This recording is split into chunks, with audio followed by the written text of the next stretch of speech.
Welcome to this episode of the 9420 podcast, where we talk about the music that we love and the industry that we tolerate. The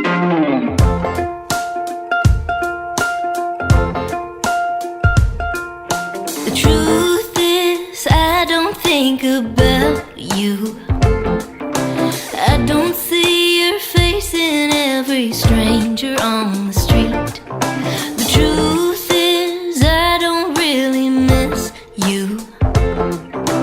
I don't spend 1 second wishing you were holding me. The grass is blue, the sky is green. Dolly Parton's really mean. Birds swim, fish fly. Willie Nelson don't get high. 1 plus 1 plus 1 plus 1 is 2. And the truth is I'm over you.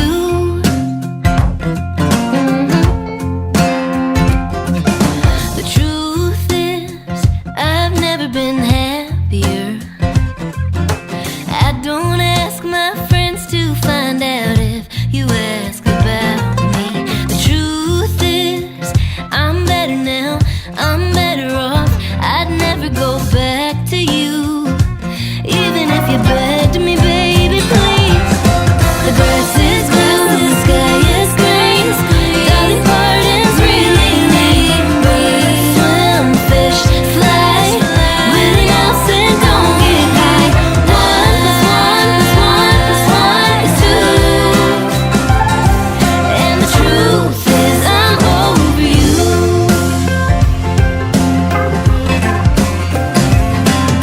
The truth is just a lie you tell yourself until it's true. The truth is,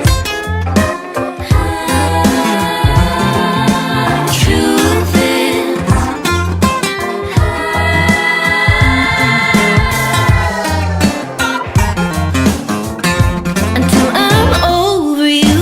The grass is blue, the sky is green. Dolly Parton's really mean. Birds swim, fish fly. Willie Nelson don't get high. 1 plus 1 plus 1 plus 1 is 2. I couldn't miss you if I wanted to. I'm over you. That was The Truth Is by Maybe April, our featured artist of the week. Again, these ladies are people that we love, and which is why we're having them on. But hi, Carl, and hi, Greg. How are you guys doing Hello. today? Hello. Hey, Nicole.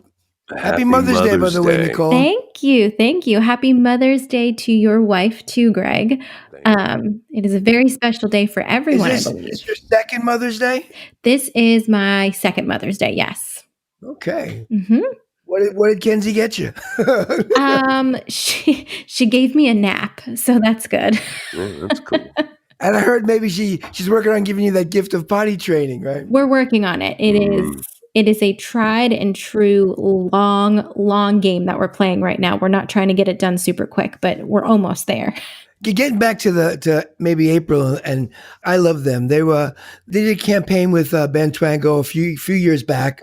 I think they're ready to break. You know, they have great songs, and you know they're heartfelt. They're great live too. They play all over. So I see good things for them. They're probably one of my favorite artists that I had the opportunity to work with before I took my maternity leave. Not just because of their personality, but their sound, the way that they're able to create the harmonies together. I mean, to me, it just always gives me like the goosebumps on my arms every time I hear them play. No, to me, it's clever lyrics. It's good harmonies. Americana meets kind of, there's some Dixie Chicks in there, some, a whole bunch of different elements. It's really just good stuff. I think it's really wonderful. You know, I think there are a lot of acts out there that are, as you say, ready. I absolutely would count them as part of that group. I think that Plus, they're nice. yeah, they're good. They're folks, nice you know? people. That's huge. Did you say Katie just started a clothing line? She did. So with all this COVID crisis craziness that is happening, because she lives in Indiana and Elena, who is the other half of the duo, lives in Nashville, they obviously haven't been doing a lot. They haven't been touring. They haven't been doing their usual stuff. So halfway through April, Katie took it upon herself to kind of create this lifestyle and apparel line called Music Pays My Rent to help just bring in some sort of an income. And 10% of the profit actually goes to Music Cares because she wants to make sure that she's still able to support other artists who may not have been able to like start something like this. Very cool. Mhm. You know, when I hear an act that I think, man, that's cool, and I don't necessarily think there's something missing, but I do think that they're quotes ready, and I think they could garner a much larger audience. And I'm always trying to rack my brain as to what's the missing piece for right now for an artist. And I think I've come to the conclusion that a lot of times it's producer. I mean, what do you think of that opinion, that it takes a producer that gets it totally 100%, somebody to... I think that's a major component of any act. I think it's like a relationship. It's like meeting the right partner or anything, or, it's like doing what you do, but then finding the people or the right person who could take what you do and bring it to tape or capture it in a recording so, people can get it. But yeah, I think that's a big component. I think the role of producer has changed so much. I mean, we went through a period of time, there are all the iconic producers that are kind of vibe guys, and they relied upon the engineers, but they were really concerned with the vibe of the tracks and, how people were working in the studio. And then there was a long period of time where the engineers effectively became the producers. Right. And, they were responsible for, getting the sound. So they were like, hey, here's the sound in my head. What do you think of this? And they ended up producing a lot of amazing records. And then maybe the last, 10 years, maybe it's kind of come back around, and maybe artists are looking for that producer that are more concerned with their performance than... Maybe not so much in country, but I think probably a lot more than we realize is that it's become a team now. It's no longer, it used to be the engineer and then a producer, and then it became the engineer was the producer. They did both. Now it's like these teams of like the software guy, the digital music MIDI guy, and the programmer, and then there's like 5 guys, like these production teams that are making these records, and they almost become the artists. I think that's the problem with a lot of music today. Today, I almost can't tell the difference from certain Taylor Swift records, Katy Perry records, Lady Gaga records, Rihanna records. They all sound the same. They all have that highly, highly produced. But that's not necessarily a bad thing. I mean, they're great sounding records, but to me, the artist has become more the secondary. It's like the productions become the forefront. You mentioned Taylor Swift. Here's an interesting tidbit. So, how many podcasts have we done? We've done a few. This is our 5th. Taylor Swift seems to come up in every single podcast, and I'm not quite sure why, because the three of us have heard thousands and thousands of albums, and I'll confess I haven't spent a great deal of time with Taylor Swift's records. But the fact of the matter is, her name comes up in every single podcast, and maybe we should explore that. And I think part of it is the idea that the records she's making or that are being made on her behalf, they are state-of-the-art records. Right. I mean, I think that's part of it. So, and I actually thought about, I was listening to Maybe April earlier today, and I thought to myself, if Taylor Swift cut these tracks, or rather if she cut these songs, they'd be a smash. Mhm. So there, you tell yourself, it's like, okay, I get this song. This song's cool. The song speaks to me. This is a good song. So what's missing? The go-to is, well, they don't sound like Taylor Swift record. Those are state-of-the-art albums, and Katy Perry records too, Pink records. My daughter and I were driving around the other day, and we were listening to like 15-year-old, 20-year-old Pink records. I like Pink. They're cool. They're just cool. So right. Maybe it is. Maybe production and maybe a producer is the next level for a number of artists out there that are currently kind of just, they're doing great work, but they're just on hold as far as being discovered. So what does that mean for the artist then? If like that's the next level that they have to potentially get to, like, well, not get to, but like utilize in order to get to the next level that they're wanting to go to? Does that always mean that they have to pay a ton for it, or like what does that look like? Well, first they have to realize it. I agree. They have to have the vision of what they want themselves to sound like. I agree. And then find the person that can bring it. and get it out of them, And I think partially you're right. I think partially, Nicole, it is money. Because a lot of these, the real good guys, that even today, even though it's cheaper than it used to be, no more $50, $100,000 at the top, $25,000 a song. Those days are done for the most part. But still, they cost money. Just as there are artists that are out there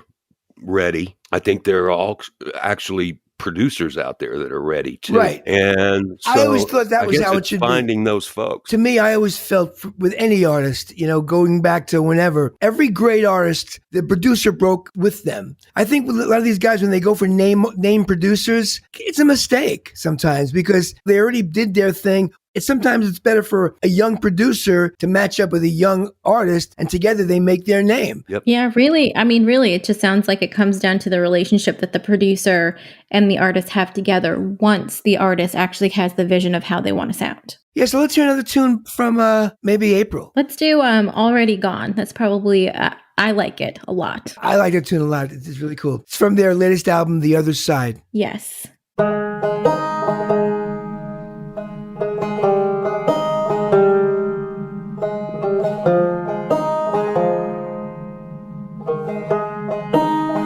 Know you smoke cigarettes just to piss me off.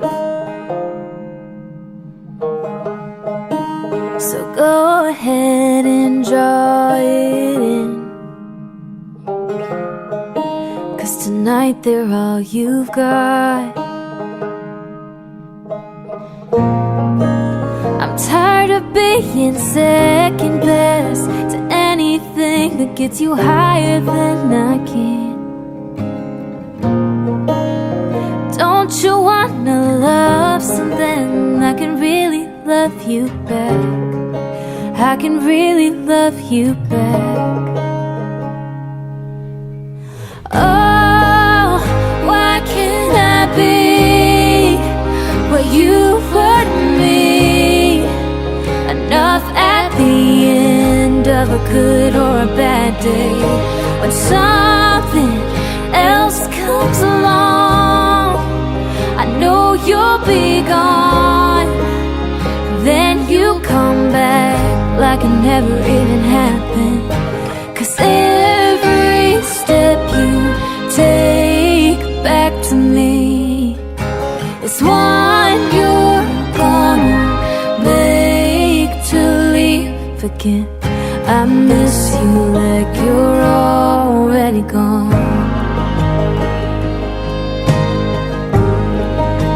The way you come and go makes me believe in ghosts. I feel you when I see, but you're not really here, I know. Why do I run after you, crying, calling, trying to change your mind? Why can't I just change mine? Oh, why can't I be where you want me?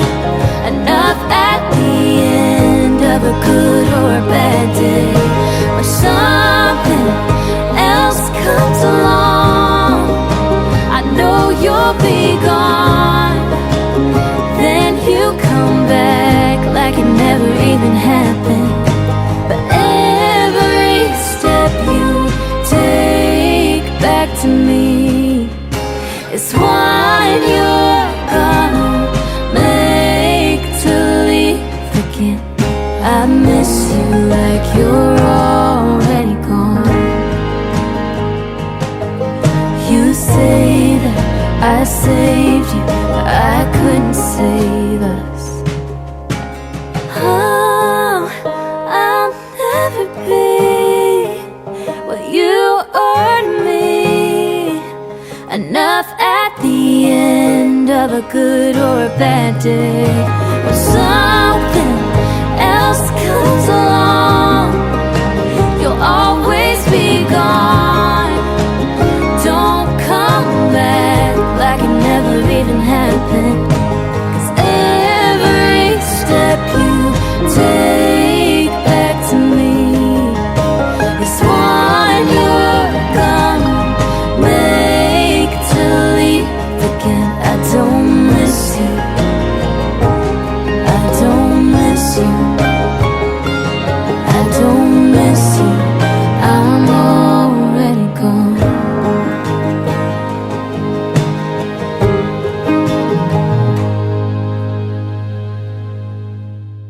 And here we are now on the other side of that song. So that was already gone. I don't know. Personally, that song to me, I like how they do the play on lyrics with that one.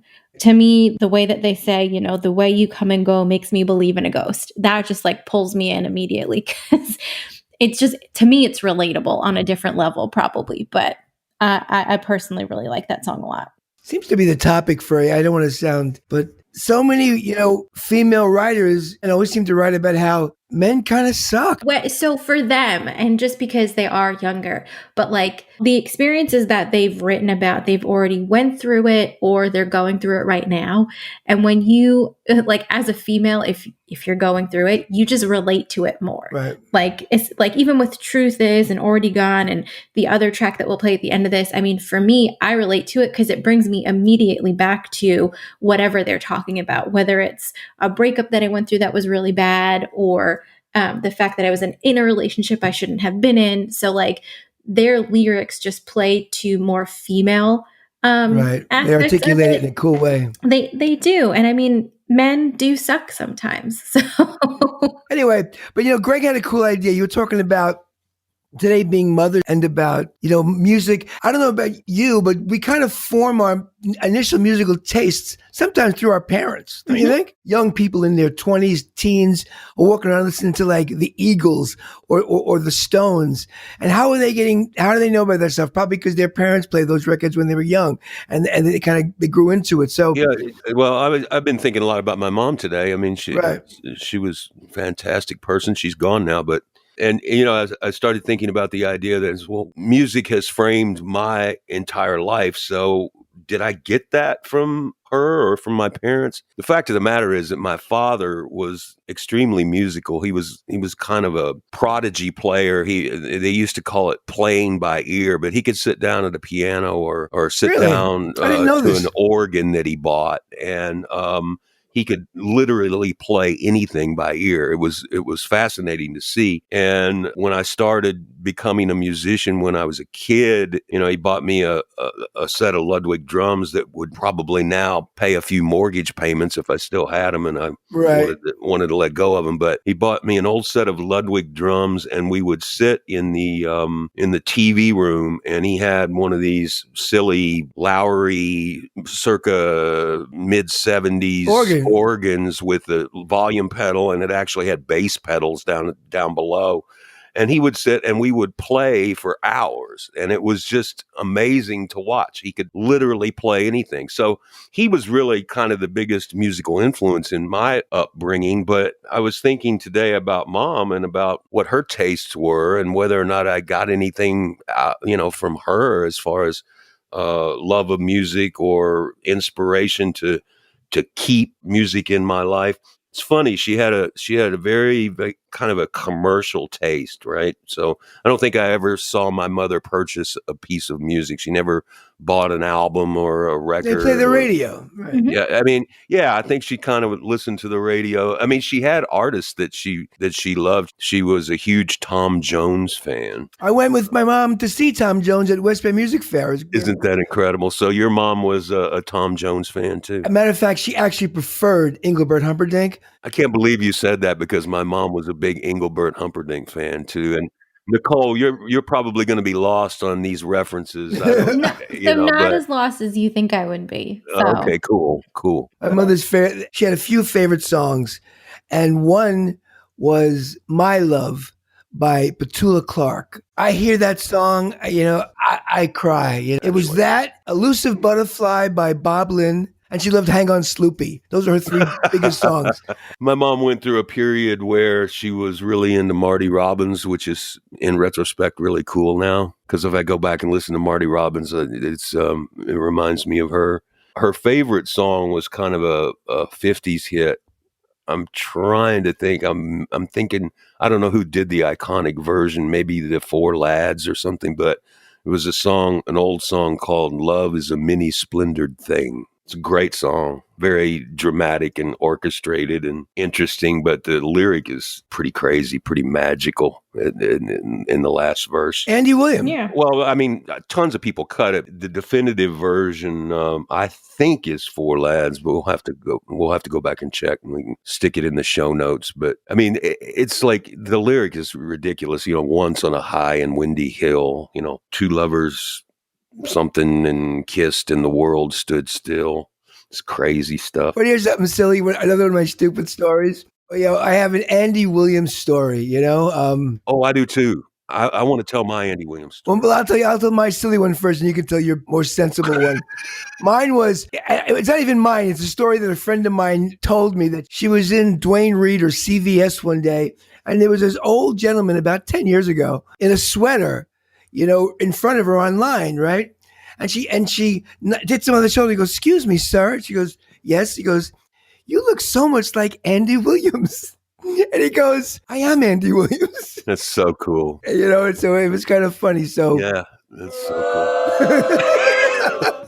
Lousy joke. My Andy Williams story is it's kind of sad and poignant, but so I don't think people recognize what a titan of the entertainment industry Andy Williams was, but he was absolutely huge, for many, many years.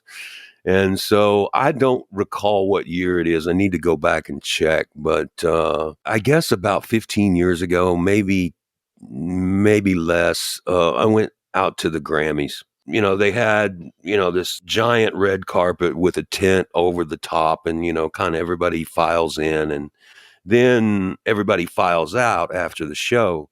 Up ahead of me, I was leaving, and most people had gone, but I was leaving, and there were people, coming towards me, and, they were all kind of frenzied and not really paying attention to what they were doing. Everybody was kind of in their own head. And I see this little frail dude like walking up ahead of me, and he's got 2 bags full of, I don't know, swag or whatever the case may be.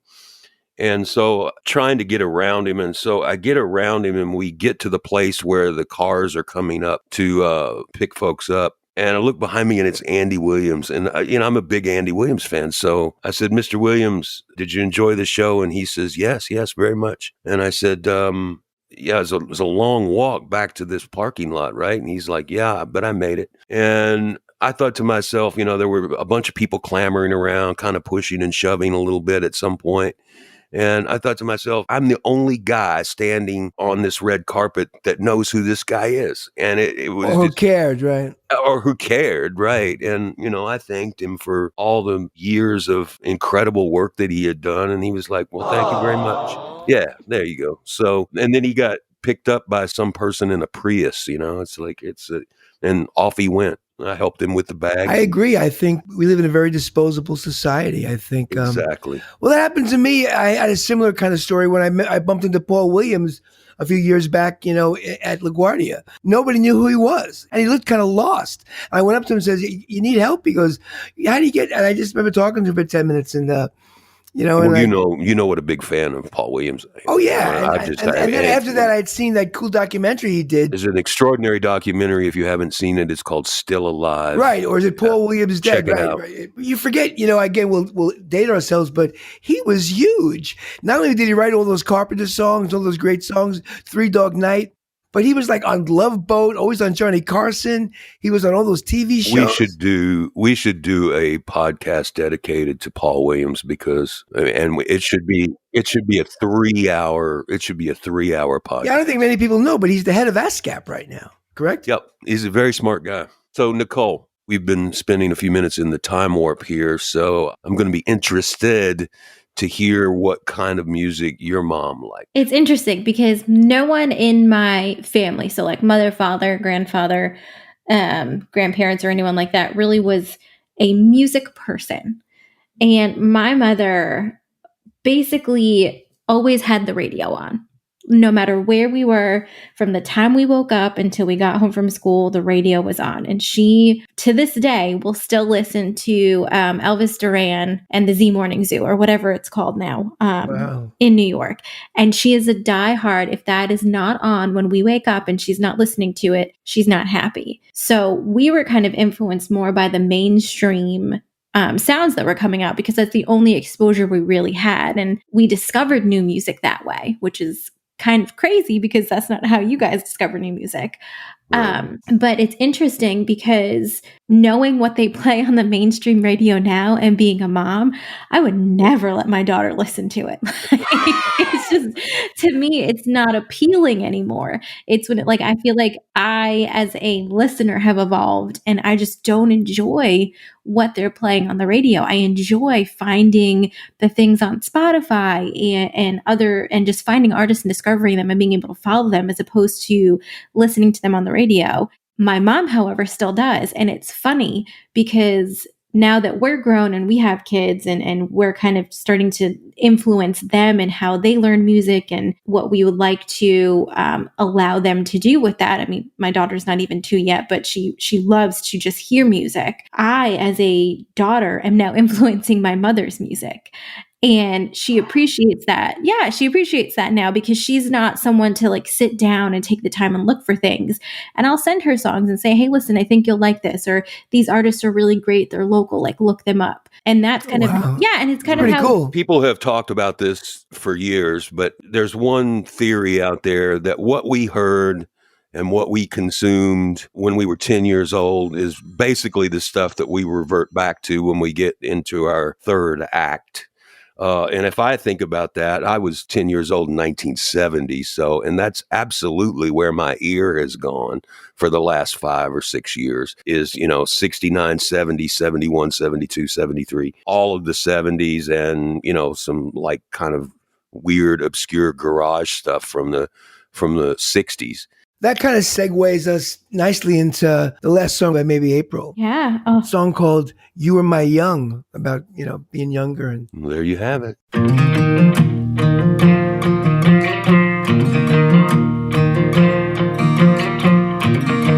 Last spot, Kroger parking lot, blue bubble gum. Every time it pops, backyard, backs on the trampoline. Stars looking down, wishing on you and me. Stop signs, 'cause there was one on your road. Red lights and all the kisses that you stole. Plaid flannel shirts that keep me warm. Think I still got one of yours. 16, 17, numbers didn't mean a thing. We could do anything as long as I was in your arms. Ain't a corner in this town that we didn't go around forever. Had a nice sound till 18 broke our hearts. You were my first, thought you were the 1, 2, 3 little words, and then we grew up. But you were my young.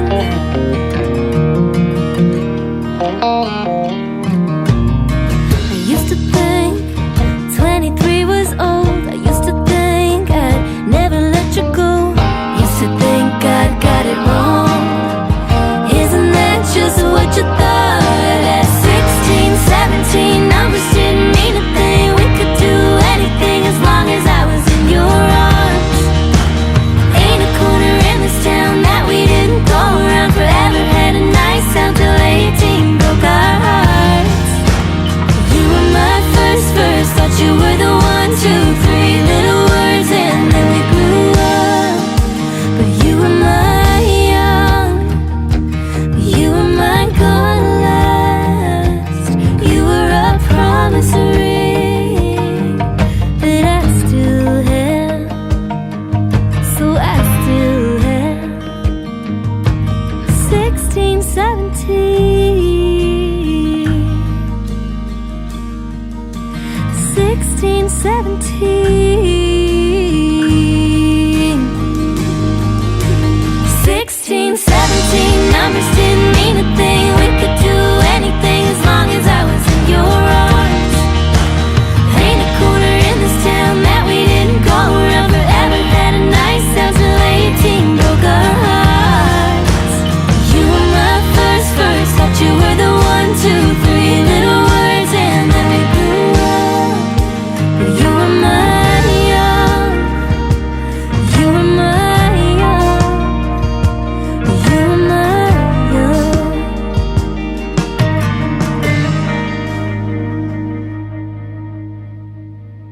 was You Are My Young by Maybe April.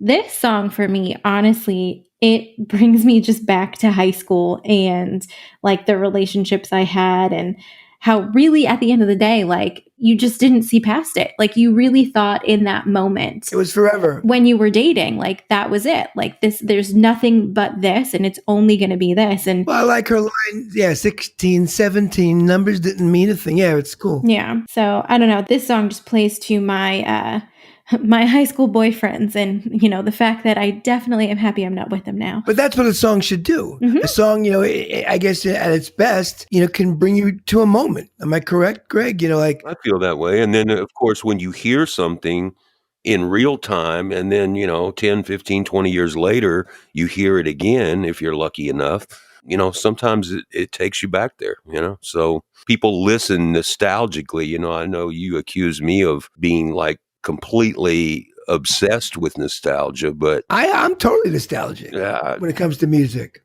it used to be considered a mental disorder, right? You aware of that? I was not aware of Like that. being nostalgic? Nostalgia is actually, if you Google it, nostalgia comes up as a mental disorder, and I'm okay with being completely crazy. Really? Yeah, it's very strange. I guess it's for people that, kind of preferred to live in the past versus, deal with life on life's terms into the future. But I confess it's my happy place. I like going back. So what's wrong with grandma? Oh, she's okay, but she's got a little touch of nostalgia. She's nostalgia. She's So what's wrong with Uncle Greg? she's eating Well, up with the nostalgia. He's a good guy, but he's got that nostalgia going on. So it's probably going to kill him. Basically, you're just saying it we're may. all a little crazy sometimes. I just, do you guys have a quotes happy place? Oh yeah, of course. I think everyone does. I don't necessarily think it's a certain place in time like from my past, but there's always things that like I look back on every now and then, and I'm grateful for that being happened and kind of where it led me to today. So that's kind of how I look at my happy places. How is the past kind of it affected how my future came out, and did I make the choices to be happy today? One thing that's really interesting about living digitally and, thinking about our mothers. I mean, my mom she effectively has no digital life, and she's gone now. My father's gone and he has no digital life to speak of. What's interesting is, and the other name that comes up when we do these podcasts, it's come up a few times, is Gary Vaynerchuk. And he said something really interesting recently. He said that, we may think that we're, looking towards the future, and we may think we're contemporary and we're doing this podcast and we're kind of on top of stuff. He said, but what we're really doing is 20, 30, 40, 50 years from now, all our digital life that we're creating, it's actually going to be a resource for our great grandchildren. And I thought that was kind of interesting. It's like, my great grandchildren and the children after that are going to be able to go out and with the click of a mouse or a twitch of their nose or whatever the case may be, many years into the future, they're going to know me much better than I knew my, great grandparents, because we're creating these records, these documents. It's I agree. An archive. See, I have mixed views about technology on some aspect. In some ways, I think it's ruined society. But one thing I wish, I would have loved to have an iPhone back when I was 18 and 17. I'd love to have old iPhone videos of me growing up when I was a kid, hanging out with my friends. Because I don't have that. We don't have that. So, and this brings me back to nostalgia now. Because I had the old Nokias when I was 16 or 17. So I probably have just a different take on this, but I don't necessarily enjoy the fact that we have a lot of digital stuff right now, because I don't feel like anyone has any choice in being able to share what they want when they want sometimes.